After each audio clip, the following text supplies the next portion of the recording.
This video is not medical advice. This is how I played Siege when I wasn't on estrogen. I sent it to you. I'd be lying if I said I don't play like a bot from time to time today. But after about a year and a half of transitioning, this is how I play Siege now. I want to make something very clear. This is not new tech. I'm not saying being a girl is going to make you better at Rainbow Six Siege. I'm not even saying being a girl made me better at Rainbow Six Siege, or cooking, or driving, or joke writing. Say the problem with female comedians up till now is they tend to be either dykes or Jews or Bush. And I'm not a solo queue to champion kind of player, but I can fight at that weight class. I've played Siege against guys like Spoit, other content creators. Over this year and a half, my shots have gotten cleaner, my decision-making process has gotten faster, my sense of color has become more vivid, and my sense of smell possesses more color. The latter two things are not related to Siege, and you probably raised your eyebrow at that. I mean, I guess you could say visual ID and attack shooter helps with the whole color thing, but that does kind of seem unrelated, or even like I'm making it up. You can see colors better? Are you telling me this meme about women versus men looking at colors isn't bullshit? Well, I will say, it's not as crazy as you think. Now, listen, I did not go girl power Super Saiyan. When trans people like me get on the hormones they need, it's a humongous weight taken off you. And it's more than just a general, if you're happy, you feel good and do stuff better, although that's certainly part of it. It comes down to basic physiology. Now I understand how people could be skeptical. If you do anything for long enough, you're just gonna get better at it.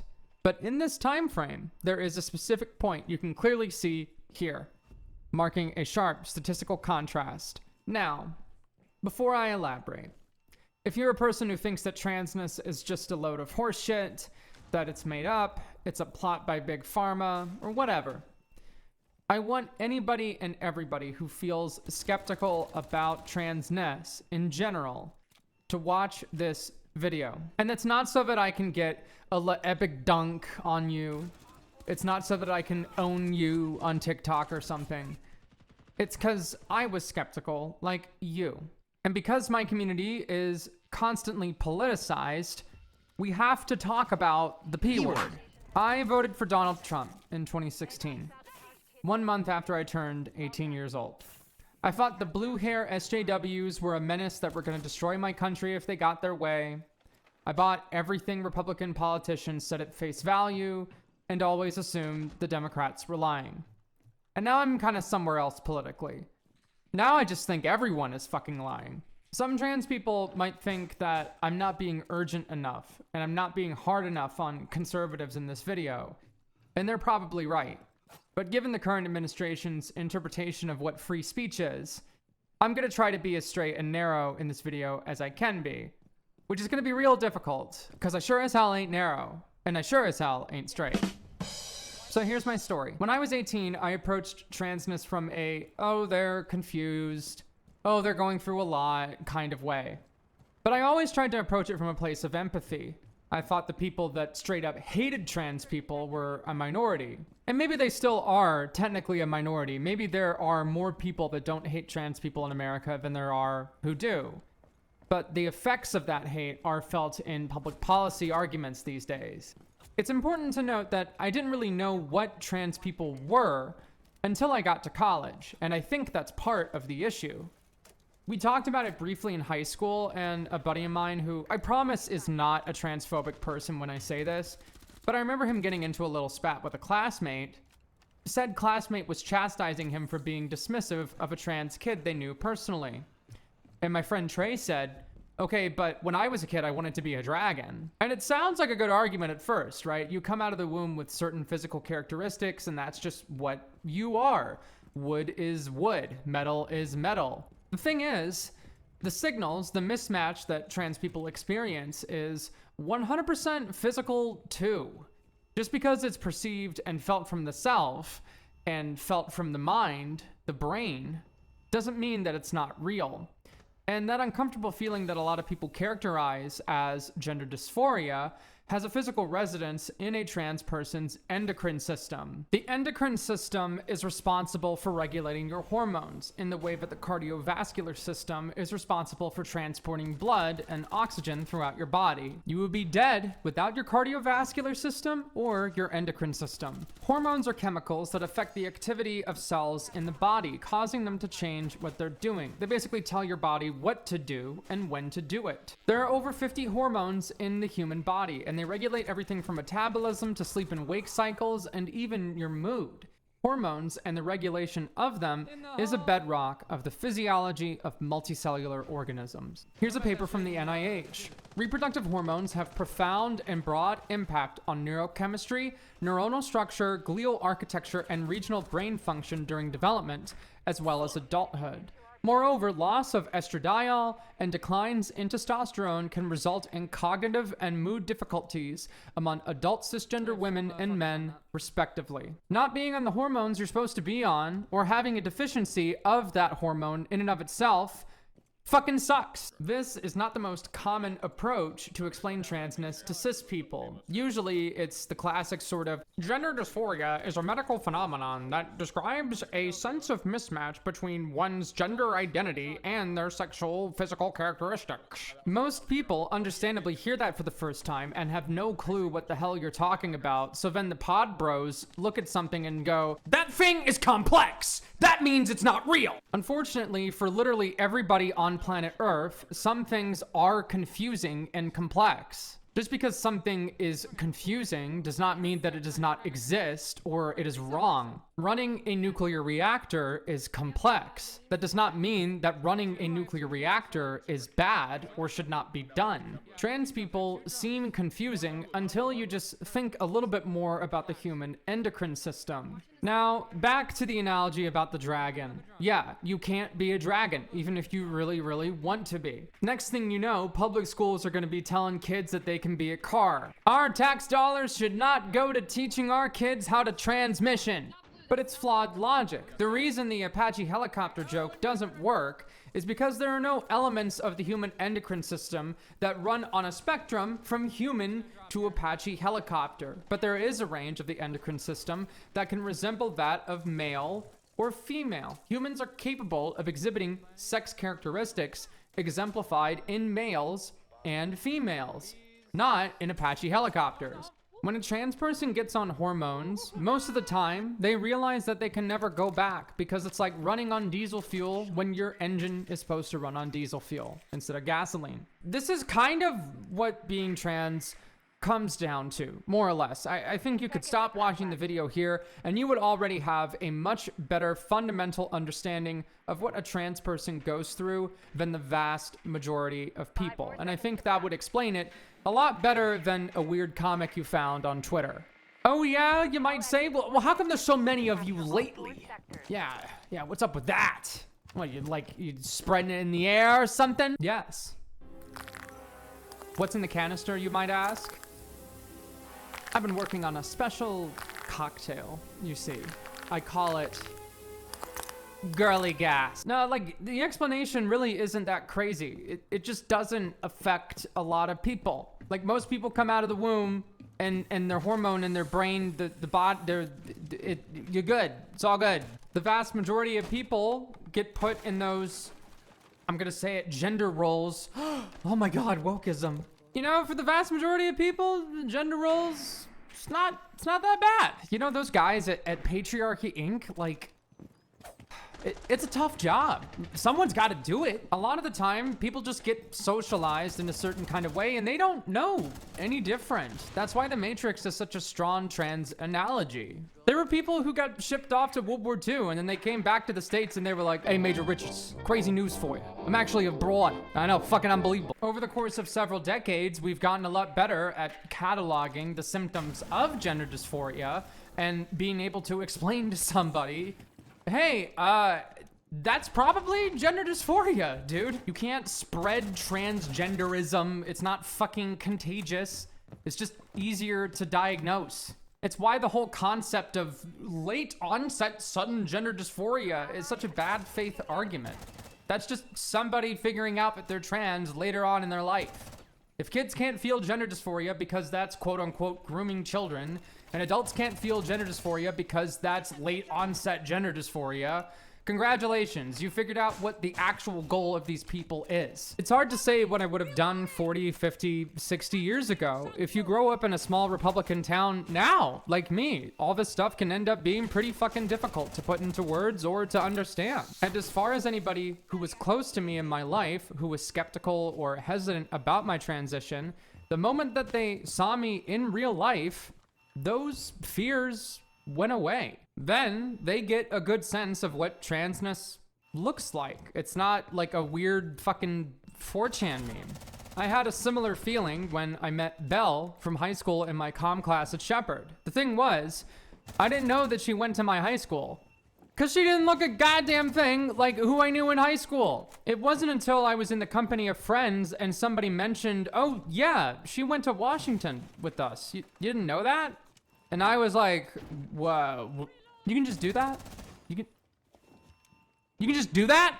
And then my brain just kind of like started collapsing in on itself. Now, there was one thing in the way: evangelicalism. Gender dysphoria? What if I told you that was a demonic brain parasite? And it's your duty to stomp it out and suppress those feelings. Anyway, I didn't get combative. I was like, okay, I will stop those thoughts.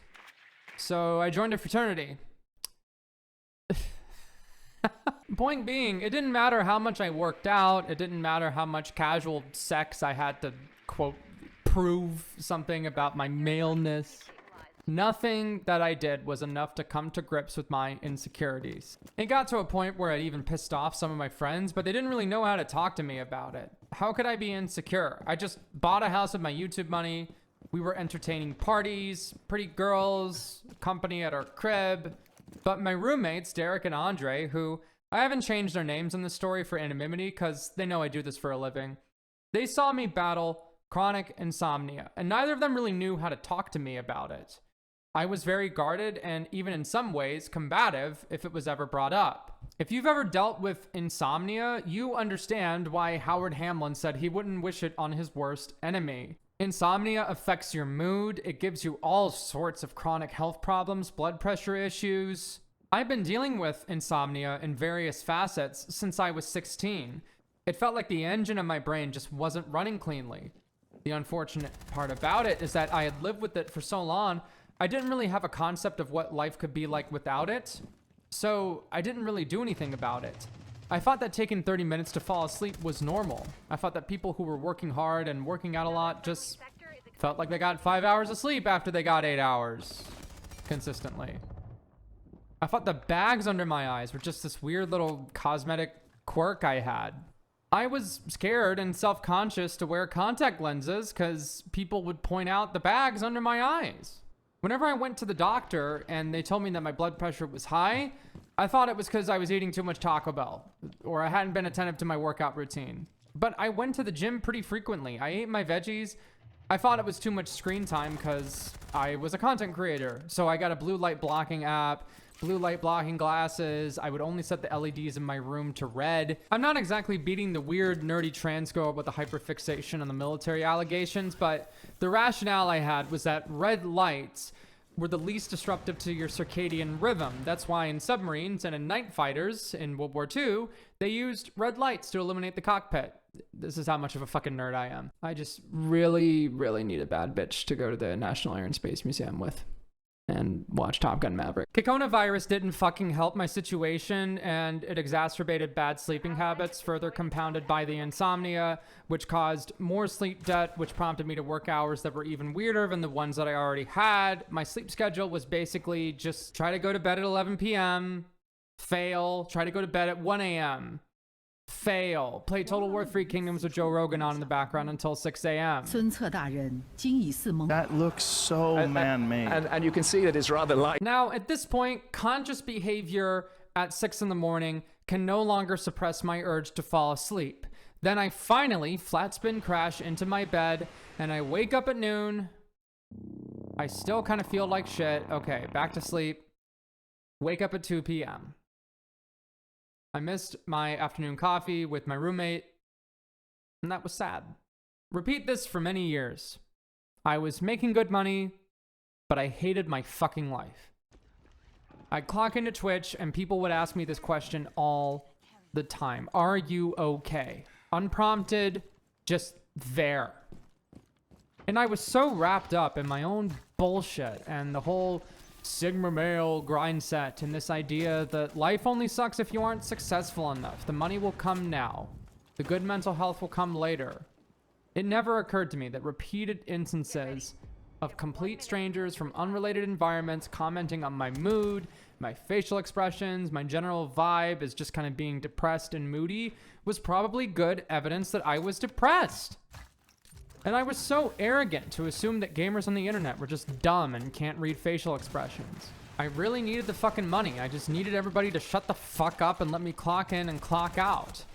And I had no idea what was wrong with that. I had no clue that that was very unhealthy. I trudged through life like that. I had a general malaise and distance from my environment. I learned to mask my general discomfort in social settings with alcohol. Sometimes it didn't work. Sometimes it just put me in a bad mood. And if there was no music worth dancing to or nobody to talk to, I would just stand there and I'd just wander around aimlessly, asking myself, what the fuck am I doing here? Then, one night, I had a really weird dream. In a black and white world, I was running through a forest from something. I couldn't really tell what. But all I could see was a neighborhood in front of me, these lit houses. There was something off about how I ran through this forest, something about my gait. I felt a stronger sense of balance towards my hips rather than my shoulders like I was used to. I found a house to take shelter in from whatever was chasing me, and I locked the door behind me. And when I looked down, I was different, and it felt right. Felt like how I feel now. It was confusing and strange. So I talked to my roommate about it. He was taking online classes for his master's degree in psychology. He was a devout Christian and a relatively conservatively leaning guy, so I figured he wouldn't bullshit me. I described the dream to him, and when I was done describing it, he looked at me kind of funny. I thought, oh no. And then he asked, wait, are you trans? And I said, what? No! And I'll never forget this. And this is why Andre is truly a brother to me. He gave me a look that therapists do when they're trying to find the correct words to say, words that aren't going to contribute to the stress. And he said, don't beat yourself up. Whatever you're feeling is okay. Anyway, I moved to Texas to discover myself and kind of force myself into a situation where I had to think fast on my feet and get this shit off of my mind. And then my dad died. There was really only one thing that gave me enough relief and meditative patience to fall asleep. And that was to imagine what my life would be like if I was a woman. I learned that the medical term for that relief was gender dysphoria. And that I had it. So I drive around the block at night, screaming at the top of my lungs at God. And I demanded a cure, something. A condition that my exploration of this wouldn't just condemn me to hell. And that I finally realized I had spent the last 8 years of my life trying to fight this. I finally got so sick of it. I talked to my buddy Andre again over the phone, and he said, whatever you do, just pray on it first. So that's what I did. And I went to go talk to a therapist. There were more dreams. If I described all the dreams, this video would be like fucking 45 minutes long. But I also had a journal. I wrote in a journal. It ended up having over 15,000 words in it. And on the 23rd of September 2023, I wrote in that journal, "I think of being a woman every day. It feels good." Some of you may have watched my video essay on Knights of the Old Republic 2 over at Couch Co-op. And in that video, I elaborated on why Mitra Surik was my favorite Star Wars character. Surik is a woman who cuts herself off from the Force due to the desire to cut herself away from the trauma associated with delving into it for fear of turning evil or turning to the dark side to cope with the baggage associated with her traumatic past. For whatever reason, I always identified with her. She eventually rediscovers the Force, and in a sense, she rediscovers her spirituality, which the Force is basically an analogy for. And the positivity radiating from her affects all of the people in her life positively. Her positive energy rubs off on other people and makes them genuinely happier. This is a metaphor that eventually came full circle for me. I would get remarks from people all the time that I just seemed like I was in a better mood and my company was greatly appreciated. When Mitra re-encounters the Force, she encounters it stronger, with newfound appreciation for it, despite the darkness of her past. It's like you found this center, and nothing's gonna budge you from it. Even with all the crazy stuff that's been happening, you seem at peace.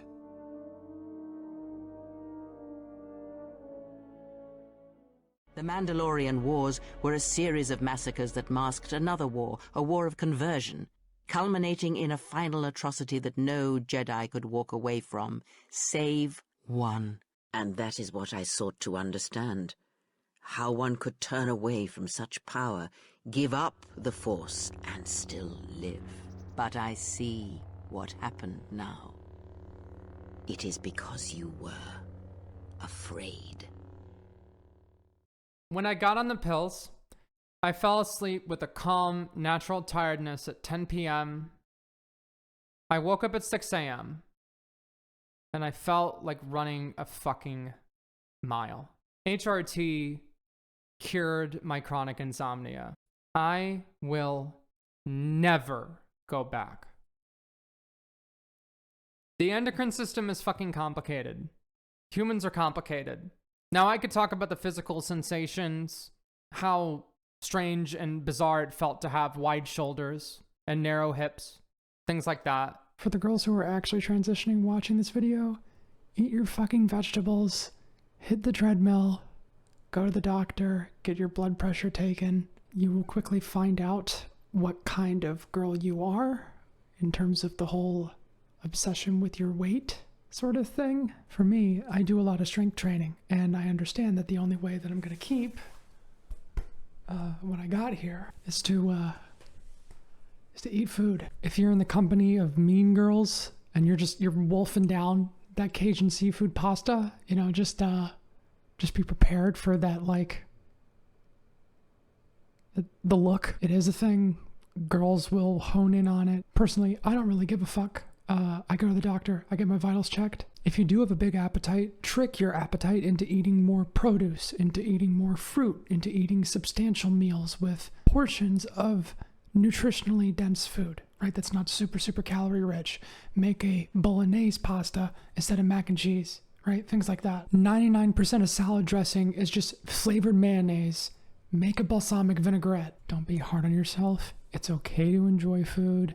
It's as essential to living as sleeping or breathing. It might as well be enjoyable. Just be smart about it. Go to the gym. Get your blood pressure checked regularly. A girl like me, I always save room for a little treat. But I think more people can relate to struggling to sleep. Having messed up hormones gives you a messed up brain. Depression, brain fog, a sort of disconnected sense of your environment. These are comorbid effects trans people can deal with when they're not on their medicine. There's a laundry list of anecdotal evidence from trans people talking about how getting on hormones improves their proprioception. My roommate threw a Reese's cup at me like a think fast, chuckle nuts kind of joke. And I was like a shortstop on that motherfucker. And she was like, damn, all right. I think getting better sleep also had a compounding effect on my hand-eye coordination in general, of course. When a trans person gets on the hormones they're supposed to be on, their life becomes a million times better because without said hormones, their body is literally out of sync and disconnected with itself. This characterization, this pathway, is the way that I arrived to transness, which isn't the usual mainstream, lovey-dovey, listen to your heart framework that transness is usually talked about from. And that's not to take away from it. Listening to your heart is an important gut check that you should be able to make from time to time. I'm not telling you that if you have a magical girl transformation sequence that you'll automatically start popping off in your favorite video game. Okay, maybe I am. Having a magical girl sequence isn't something everybody's gonna benefit from. In fact, some people would benefit from a magical man sequence, which I guess is just Mobile Fighter G Gundam. Most people, the overwhelming majority of people, don't need to do anything that I just did to get a good night's sleep. And that's really where all of this goes. I wouldn't say that transitioning made me better at Siege, but it did have a profound, noticeably positive effect on my mental health, and it alleviated my chronic insomnia and blood pressure issues that I've been dealing with for a long time. Now, if you're still listening to this and you're like, I get it, but seriously, how did you deal with this shit for that long? I'm pretty sure I'm autistic. Look, a diagnosis costs at least $1,000. Let's just say that whenever I went to the Air and Space Museum as a kid, I would insist on having a notepad to take notes about the planes. I was really fucking locked in on IL-2 1946, okay? I had to know the max altitude of the ME-262. Also, my old roommate, Andre, again, who's a licensed therapist, pretty much told me, yeah, citation being a meltdown I had over football statistics. One time, I made someone leave the house while we were having a party because he wanted to have like a debate or something about World War II. And he said something so dumb. I was like, you don't know what you're talking about. I didn't realize that was not socially appropriate. Yeah, someone kind of pulled me aside and they were like, you don't need to say that. Point being, aside from the fact that I've already ticked like 3 boxes on the stereotypical millennial T-girl gaming starter pack, military autism, huge Star Wars fan. Look, I know there's a lot of allegations that I wasn't beating already. That Midwest T-girl vocal fry gonna make me act up. I'm not a blue hair, and this isn't me saying, oh, I'm not like those crazy T-girls. Okay, I'm not Brianna Wu in it. I'm just saying, I don't think that all cis people are transphobic. I don't think that America is an inherently evil place where no good can come from engaging with the civic process. But there was no amount of peaceful protesting that would have stopped the Empire from making the Death Star. When I call myself a patriot, I'm a Mon Mothma liberal, okay? Facts don't care about your feelings. Trans people are real. Trans people have different physical realities about themselves that require them to navigate the world in a different way. And that's okay. The science, the data, reality is on the side of trans people, not on the side of people who want to remove them from public life. And even if you still think transgenderism is a load of horseshit, do you think the federal government needs to get involved? Do you think the federal government should deprive these people of access to their medicine, of which there is evidence to state it's improved their quality of life and made them better functioning members of society? A person with a job who serves thousands of people who come from all over the country, a person who's better at this now because they can get a decent night's sleep. If you think the answer to that is yes, the federal government should deny this person access to their medicine for reasons based on religion, pragmatism, whatever, then I'm not really sure why you kept watching this video all the way through. But if you are that much of a hate watcher, I just want you to know, this is the gayest thing I've ever seen in my life. You don't have to be like this dude, man. You can just be gay and not be a Nazi. And if you're not like that, if you're one of these, I don't think trans women are women, but I don't think the government should get involved kind of people, just understand that the fascists don't like you either, because they think you're a nuisance who's just like entertaining these people more than you should be. So when they start losing, they're gonna point the finger at you too. What are you gonna do? You're gonna fucking help us out or not? That's all I got. As I stated at the beginning of this video is not medical advice. I'm sharing this personal anecdote to illuminate the struggles and triumphs trans people go through in their lifetimes. And I encourage everybody considering transitioning to talk to a professional, to be patient with themselves, and yeah, to listen to their heart. I know there are registered Republicans out there who are not transphobic. My family's roots from West Virginia to South Carolina are very evangelical and Republican. However, they also watch Jesse Waters every day, who thinks that the tornado team shouldn't be led by a they-them. So, you know, what the fuck can you do? Everyone may have forgotten about T-Area Air Day from Gundam 00. But I sure haven't. My fucking goat.